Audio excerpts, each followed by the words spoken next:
राज्यातील आमदार खासदारांसाठी म्हाडाची 95 राखीव घरं। कल्याणमधील घराची किंमत 9,55,800 रुपये। अत्यल्प उत्पन्न गटातील घर आमदार खासदारांसाठी राखीव ठेवण्यात आले। तर आमदारांसाठी कोणताही वेगळा नियम नाही असं पंकज भोयर म्हणाले। सर्वसामान्यांना किंमत असेल तीच आमदारांना असेल असंही पंकज भोयर म्हणतात।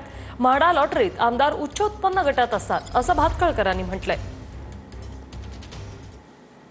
ही जी योजना केंद्र सरकारची असो किंवा राज्य शासनाची असो त्या माध्यमातून सर्व बाकी लोकांना क्रायटेरिया तोच आमदारांना देखील राहील। मात्र तुम्ही सांगताय सगळ्यांना सेम क्रायटेरिया आहे, मात्र जी जाहिरात आहे आणि या जाहिरातीमध्ये जी 95 घरं आमदारांसाठी आहेत आणि त्या घरांसाठी 9 लाखाची किंमत आहे आणि सर्वसामान्यांना 30 ते 35 लाखांची किंमत आहे। नाही, निश्चितपणे याच्याकरता जी जर का असं माझ्या निदर्शनात नाही आलं, पण आपण दिलेल्या माहितीनुसार ही बाब तपासून घेण्यात येईल आणि माननीय मुख्यमंत्री महोदयांना सांगण्यात येईल जी सर्वसामान्यांना किंमत राहील तीच इतरांना देखील राहील।